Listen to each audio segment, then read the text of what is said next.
에, 그 신앙생활을 하는 것에 중요한 이제 우리가 요소가 이제 공동체, 신앙 공동체와 교제하는 거, 예배 드리는 건데요.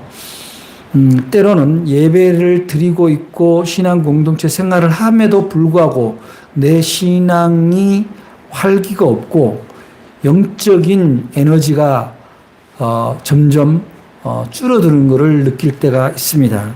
그걸 우리는 영적 침체라고 합니다. 그래서 어떤 사람들은 이른바 종교주의 혹은 교리의 기준을 둔 사람들은 네가 예배를 열심히 안 드려서 혹은 네가 기도를 열심히 안 해서 그렇게 침체되었다. 물론 그럴 수 있습니다. 예배를 안 드리는데 영적인 에너지가 생길 수는 없겠죠. 그런데 와서 예배를 드린다고 드리는데도 영적인 침체가 일어날 때가 있습니다. 그래서 그것은 왜 그런가? 오늘 성경을 통해서 우리가 우리 자신을 진단하고 어떻게 하면 우리가 영적인 침체에서 벗어나고 영적인 에너지, 여기서 영적인 에너지는 당연히 하나님이 주시는 성령의 충만함을 얘기를 하는 겁니다. 그래서 오늘 그것을 해야 되는데 우리가 신앙생활을 한다, 교회를 다닌다 그런데도 영적으로 다운이 되어 있거나 영적으로 잘못되어 있는 경우를 우리가 종종 봅니다. 다른 사람을 통해서도 보지만 내 자신이 그럴 때도 있다라는 거죠. 여러분 한번 생각해 보세요. 여러분들이 주일 성수를 잘하고 있고 하나님 앞에 드려야 될 예물을 잘 드리고 있음에도 불구하고 왜 종종 여러분들이 다운되고 신앙의 해이가 있습니까? 그거를 여러분들이 깨닫지 않으면요, 그냥 습관적으로 교회를 올 뿐이에요. 그러자고 신앙생활 합니까? 그런 건 아니에요. 우리가 종교생활, 신앙생활 하는 근본적인 가장 큰 이유가 뭐겠어요? 뭔가 힘을 얻자는 거 아닙니까? 뭔가 새로운 소망을 얻자는 거 아닙니까? 근데 소망도 없고 힘도 없고 그렇게 그냥 날마다 그냥 우리나라 속자처럼 물에 막걸리 탄데 막걸리에 물 탄데 그냥 그게 그거 같은 그런 삶을 살 수는 없다라는 얘기죠. 그래서 이제 우리가 늘 그렇게 산다 그런 거를 우리가 이른바 문제사조에서 뭐라 그래요? 매너리즘이라 그러죠. 직장 생활도 매너리즘에 빠진 사람들이 있어요. 그래서 매너리즘에 빠지면 어떻게 되나요? 뭔가 새로운 일이 들어오면 귀찮거나 두렵거나 둘 중에 하나가 찾아와요. 왜 이런 거를 하지? 왜 느닷없이? 여러분들의 인생에서도 마찬가지예요. 어떤 도전이 오면, 시련이 오면은 느닷없이 내가 교회도 열심히 다녔는데 왜 나한테 이런 일이 생기지? 날 보고 어떡하라는 거지? 이게 뭡니까? 매너리즘에 젖어 있다, 빠져 있다, 이렇게 보는 거예요. 그 매너리즘이란 말은 원래 어디서 나오는 거냐면은 이제 16세기에 이른바 종교개혁이 일어나고 나서 인간들이 그 문화 행위를 할 때 어떤 새로운 시도를 하게 됩니다. 새로운 시도를 하게 되는데 누가 뭔가 멋있게 되면은 이른바 트렌드라고 하죠. 트렌드, 유행. 그 당시에 미술 사조가 대체로 종교적인 기독교적인 서양 사조에서는 그림이 주류를 이루어요. 그래서 음양, 빛과 그다음에 거리감 뭐 이런 것들, 입체감 이런 것들이 유행을 하고 있을 텐데 그래서 거의 그림이 작가가 다른데도 그림의 형태는 비슷비슷합니다. 근데 그림의 의미는 성경이니까 다 어떻게 해요? 다 와닿긴 하죠. 의미는. 그런데 그림이 누구만의 그림이라는 특징이 없어요. 그래서 나중에 르네상스 운동이 일어나게 될 때 이제 다양한 그림들이 등장을 하게 됩니다. 아무튼 그렇게 일어난 뭔가 잘 되고 있다, 뭔가 멋있어 보인다 그러면 그걸 따라하는 거죠. 그게 따라하는 게 오늘날 신앙생활에도 종교생활에도 비슷하게 있습니다. 트렌드가 있어요. 제가 오늘 설교 단상에서 아마 영상으로도 제 설교를 듣는 분이 계실 텐데 노골적으로 어떤 것들이다 이렇게 얘기할 수는 없지만 무슨 새신자 맞이하는 프로그램들 누가 한다 그러면 그냥 그걸 다 따라서 합니다. 또 전도하는 프로그램들, 누가 어떻게 한다 그러면 다 따라서 합니다. 세미나를 하고 따라서 합니다. 다 성공했냐? 그렇지 않아요.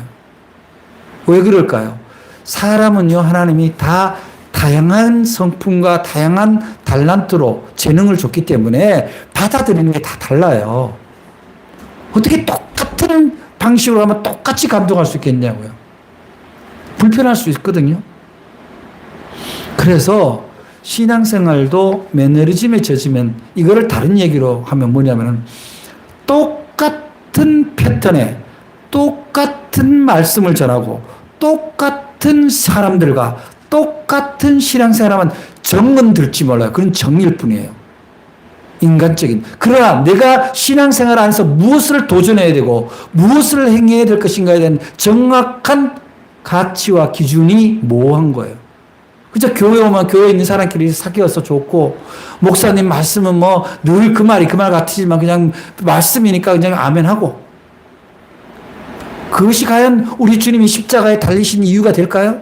그렇게 신앙생활을 하는 것이? 그건 왜 그렇습니까? 타성에 젖어서 그냥 사는 거예요. 그냥.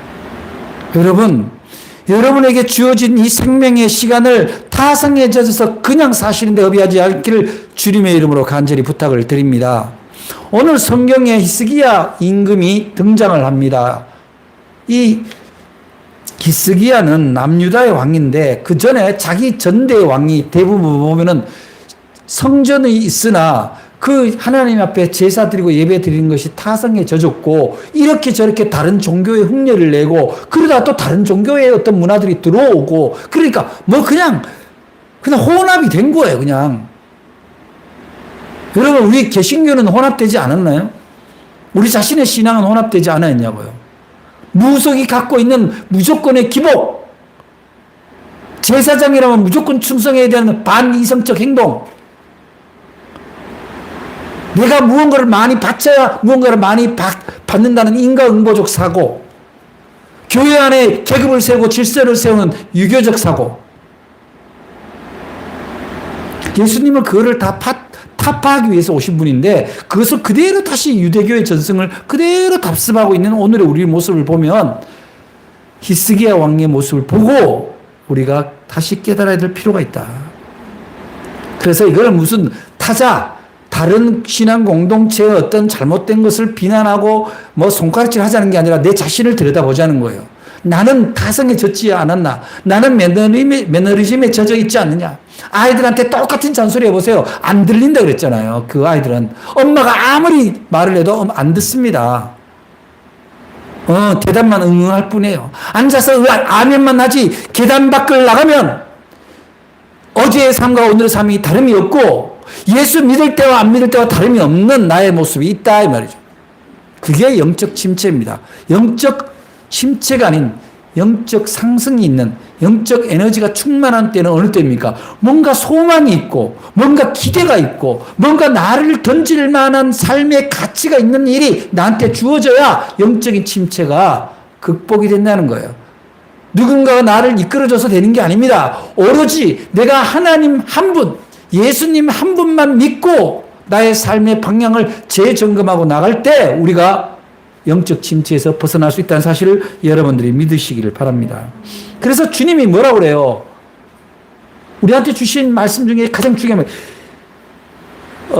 우리가 사랑이라고 얘기를 할 때 하나님을 사랑한다라고 얘기를 할 때 네 마음을 다하고 목숨을 다하고 뜻을 다하고 힘을 다하여 뭐라고 그래요?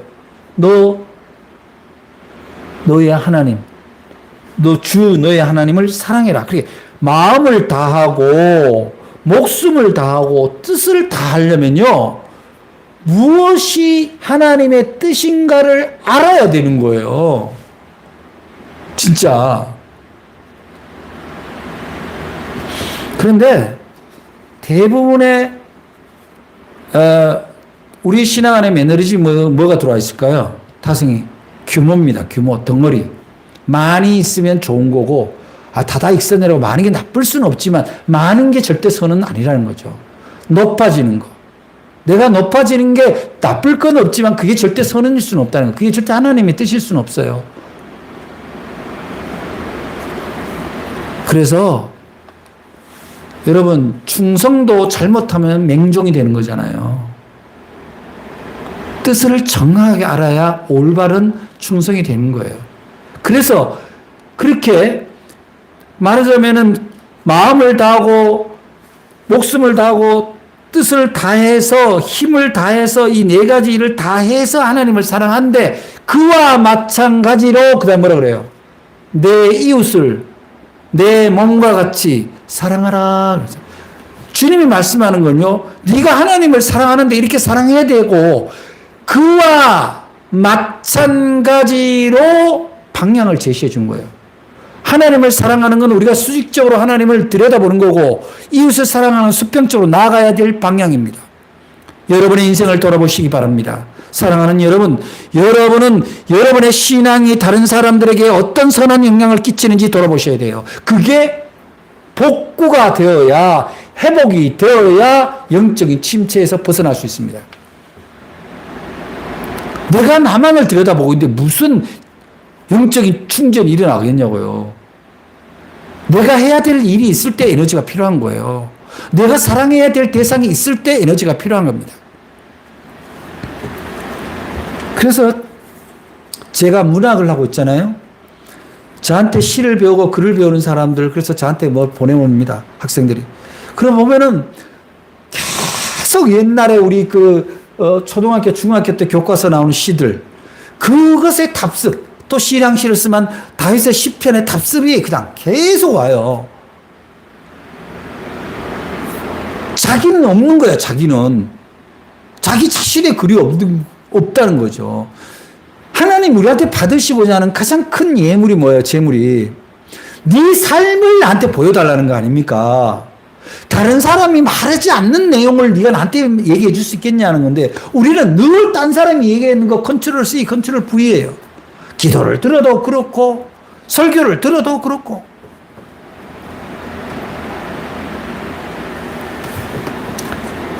여러분, 오늘 히스기야 왕의 임금이 되자마자 한 일, 이 일을 통해서 여러분들의 성전이, 여러분의 마음이, 여러분이 완전히 새로워지시기를 주의 이름으로 축복합니다. 이 오늘 말씀은요, 이제 히스기야의 종교 교육에 대한 이야기입니다. 종교 개혁에 대한 이야기를 우리가 들으면서 과연 종교 개혁가라고 할 수 있는 종교 개혁의 가장 시초는 누구예요? 확실하게 하신 분이 예수 그리스도예요. 예수 그리스도.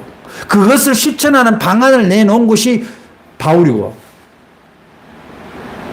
그러나 또다시 그리스도교가 잘못된 것을 보고 다시 바꾸자고 한 게 마틴 루터고, 그래서 또 안 되니까 바꾸고자 한 사람이 바로 존 웨슬리예요.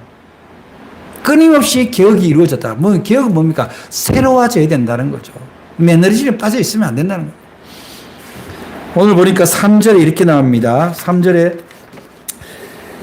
첫째 해, 이 첫째는 임금이 되고입니다. 임금이 된 해 원년 첫째 달에 여호와의 성문들을 열고 수리하고, 이렇게 나옵니다. 성전을 수리했다라는 말은 하나님 앞에 예배하는 환경과 공간을 새롭게 했다. 목사들은 이거를 자기네 교회 리모델링 하는 걸로 많이 인용을 합니다만 저는 전혀 다른 문제랍니다. 네 하나님이 거하시는 곳이 어디라고 그랬어요? 우리의 마음이라고 그랬어요. 우리의 마음 안에 성전이 있다 이 말이에요. 그러면 우리의 성전을 돌아보고 수리해야 된다는 것을 성경은 우리에게 상징적으로 표현하고 있는 겁니다. 보통 이제 임금이 되거나 우리나라 대통령이 되었으면 보통 전임자의 일들을 돌아보죠.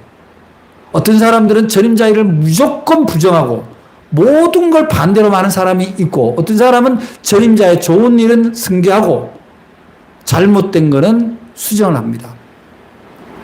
그런데 이 히스기야 왕은 전대 왕들이 한 것 중에 가장 잘못된 것을 종교라고 봤던 거예요.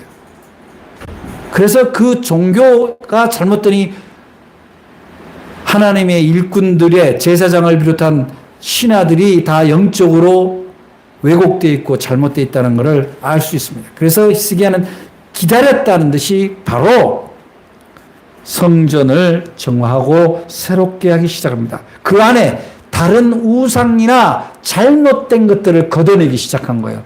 우리들이 새로워진다는 것, 우리의 영이 회복된다는 것은 무언가 새로운 게 들어오는 것이 아닙니다.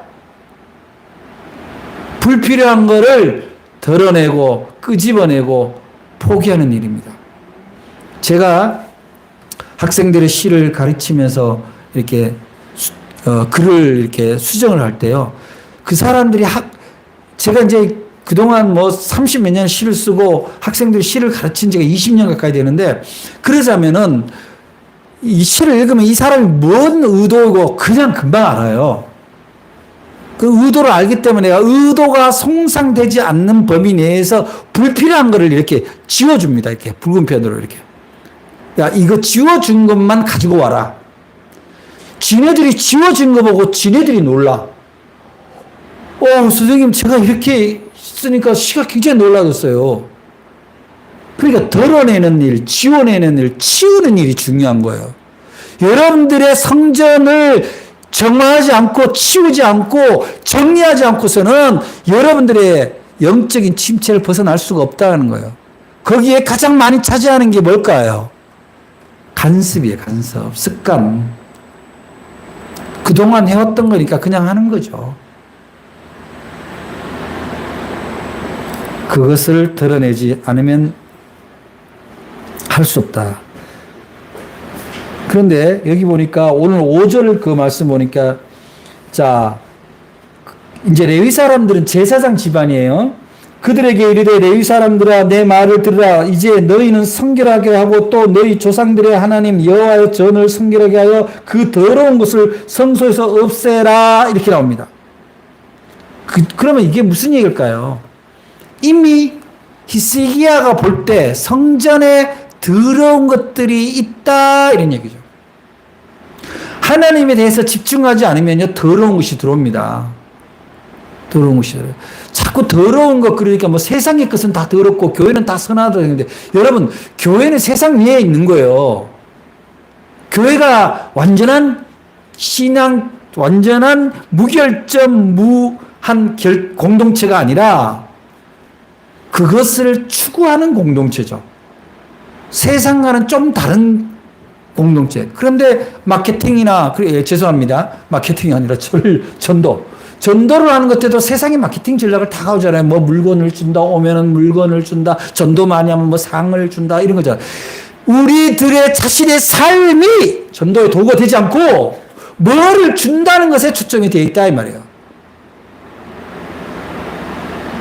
그 기준은 어떤 기준입니까?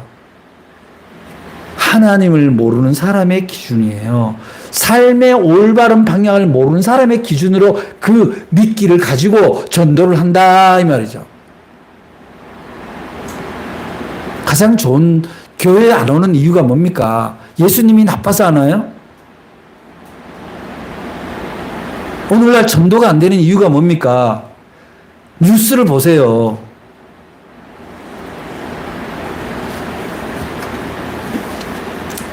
모 정당의 유력한 어느 정치인은 교회 장로예요.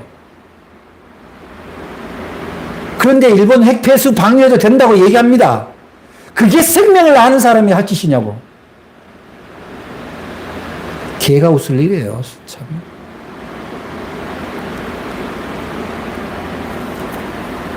그런 기독교인의 지도자가 있는데 민족을 팔아먹어도 기독교인이면 찍어주는 이 기독교인이 있는 이상은 성전은 더러운 거예요. 그래서 사람들이 안에 가장 문제가 뭐냐면 내가 기준이 되는 것들이 가득 차 있는 거예요. 내 성전 안에. 내가 보기에는. 그런데 오늘 말씀은 전혀 달라요. 6절에 보니까 우리 조상들이 범죄하여 우리 하나님 누구 보기에? 여호와 보시기에, 이렇게 나왔단 말이에요. 하나님 보시기에 악을 행하지 않는 것이 우리 안에 있었단 말이에요. 그러니까 우리가 우리 성전, 우리 마음의 성전 안에 하나님 보시기에 더러운 것이 있냐, 악한 것이 있냐, 추한 것이 있냐라는 것을 우리가 봐야 되는 거지. 내가 볼 적에는 마땅히 있어도 돼. 괜찮아. 필요해. 괜찮아. 그런 이상 여러분들이 대단히 죄송한 얘기입니다만은 주일 성수를 해도 하나님이 여러분의 영을 새롭게 해주시기가 어려워요. 왜냐? 더러운데 어떻게 새롭게 합니까? 치워야지. 그래서 그런 영적 매너리즘이라는 게 다 뭐예요? 자기가 자기 자신을 쉽게 용인하는 일이거든요. 자기의 삶의 스타일을 그냥 받아들이는 거예요, 그냥. 새로운 것에 대한 도전이 없고 성결함에 대한 도전이 없는 거예요. 그래서 바로 이 히스기야는 바로 성전의 성결을 통해서 더러운 것을 먼저 없애는 일부터 한다. 그 다음에 그렇게 하면서 이제 뭘 하나요? 가감하게 버리는 것이 이어져야 되는 거죠. 자, 5절 끝에 부분에 보니까 하반부에 보니까 또 너희 조상들의 하나님 여호와의 전을 어떻게 성결하게 하여 그 더러운 것을 성소에서 없애라 이렇게 나옵니다. 여러분 마음의 성소에 한번 들여다보시기 바랍니다. 들여다볼 때 여러분의 눈으로 들여다보지 말고 여러분의 삶의 방식으로 들여다보지 말고 여러분 말고 성령의 눈, 하나님의 눈으로 여러분 안을 들여다보시기 바랍니다. 그러면 여러분 안에 뭔가 여러분의 성품의 문제, 여러분의 삶의 방식의 문제, 재물에 대한 여러분의 가치, 이러한 것들이 잘못된 것이 있다면 바로 드러내야 된다는 겁니다. 히스기야 왕의 아버지 아하스 왕은 아수르가 강대국으로 부상할 때 그때 아람과 이스라엘이 동맹을 맺어서 대항하려 하다가 유다에도 함께 동맹을 참여하도록 이렇게 요구를 하게 됩니다. 그래서 아하스가 말을 듣지 않자 아람과 북왕국 이스라엘이 유다를 침공해 들어왔습니다. 국력이 크게 약해졌습니다. 할 수 없이 이 사람은 자기의 동족의 편을 드는 것이 아니라 아수르에게 도움을 청하게 됩니다. 어쩌면 오늘날 한반도를 보는 것과 똑같습니다. 민족끼리 마음을 모으는 것이 아니라 외세에다가 도움을 요청하게 되는 겁니다. 그러자 아수르는 어떻게 합니까? 도와주기는커녕 약해진 틈을 당하여서 바로 이 남유다를 공격하고 삼키기 시작합니다. 결국은 그것을 받아들이는 조건이 뭡니까? 그 이방 아수르가 강대국이 되었기 때문에 그 강대국이 갖고 있는 가치를 그대로 가져옵니다. 그 당시에 고대의 가치라는 게 뭐예요? 종교적인 형태예요. 아, 저 나라가 저렇게 강대국이 됐을 때는 저런저런 우상, 그리고 신을 섬기는 방식이 저렇게 하고 저렇게 나라를 치리하니까 나라가 강대해지는구나. 그래서 대국의 방식을 차용을 해옵니다. 이스라엘 하나님의 나라를 살아가는 방법이 아니라 그래서 그 안에 온갖 이상한 우상들이 섞여서 들어오게 되는 거죠. 오늘날 우리나라의 형태를 보거나 한국 교회의 형태 보면 예외가 아닙니다. 부끄러운 일이죠.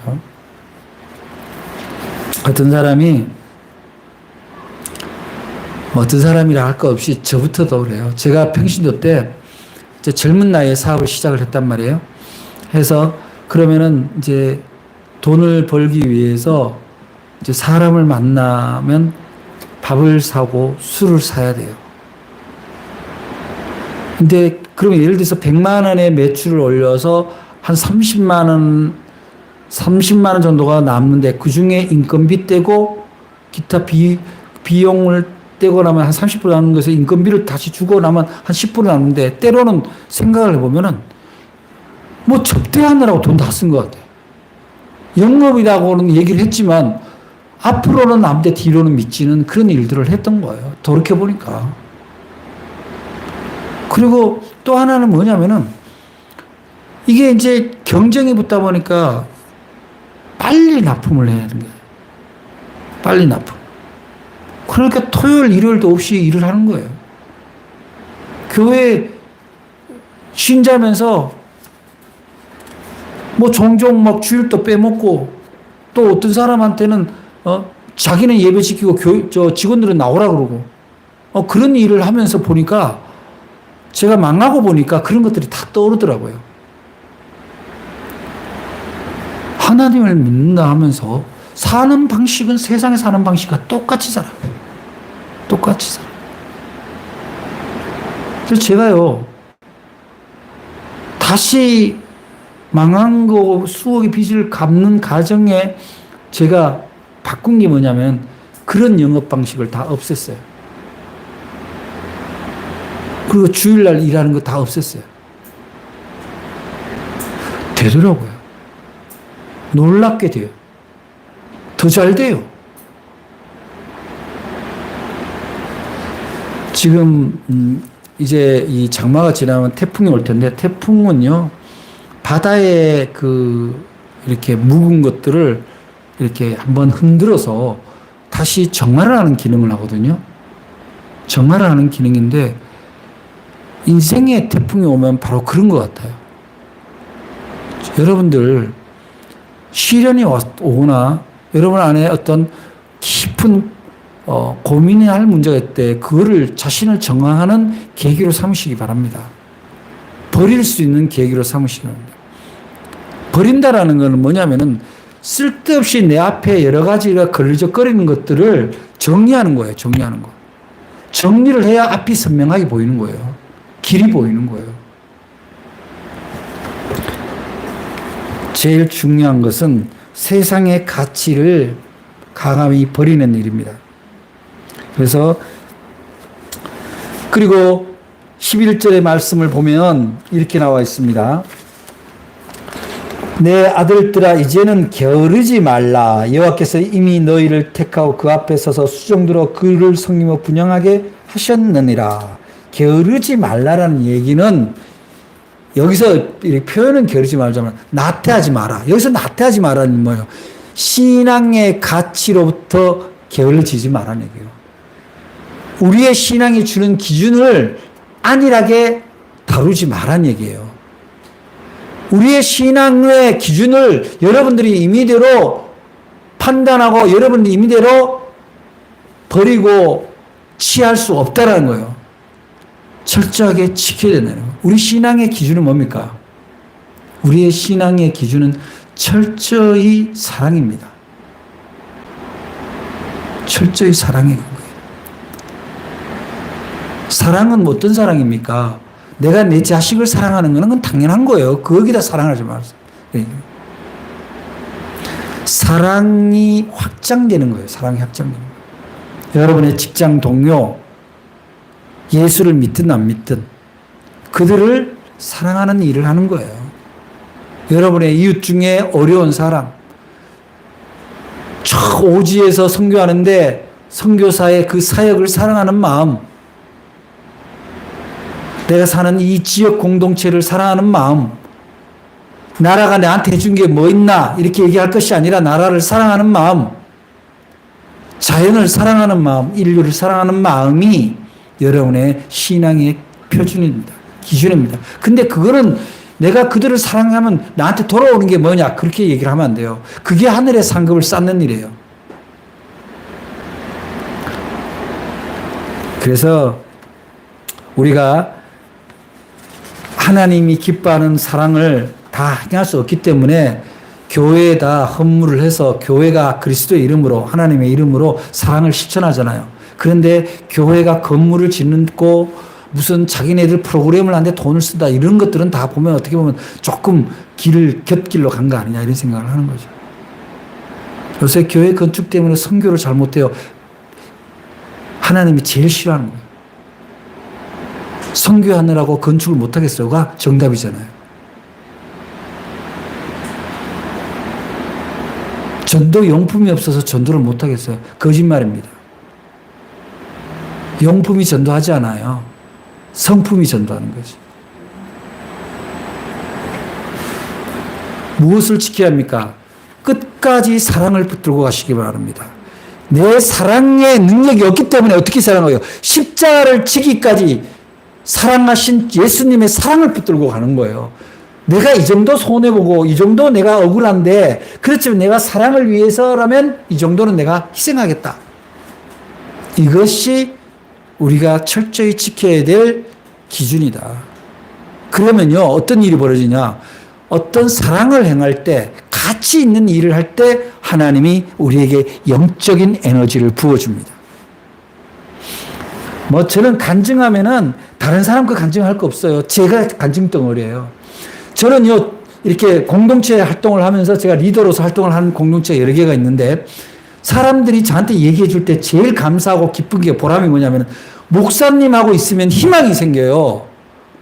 목사님하고 같이 있으면 즐거워요. 힘든 일도 덜 힘들 것 같아요. 같이 하고 싶어요.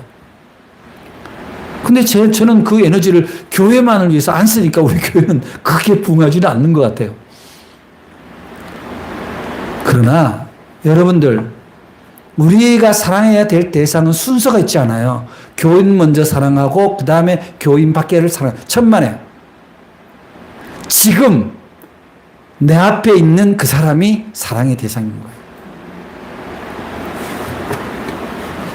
사랑하는 여러분, 이제 여러분들의 영적인 매너리즘을 극복하셔야 합니다. 그것은 여러분의 신앙의 가치가 온전하게 세워져야 됩니다. 그 신앙의 가치라는 건 바로 우리의 심령 안에 있는 나를 기준으로 돌아갔던 그 매너리즘, 나태함, 온고집, 이러한 것들을 먼저 정화를 하고 그 다음에 버릴 것들을 가감히 버리는 용기가 필요합니다. 그리고는 뭡니까? 실천하는 거죠. 무엇을 해야 될 것인가가 분명하면 하나님이 밀어주십니다. 우리 교회 어린이 캠프를 하면요, 300에서 350이 들어갑니다.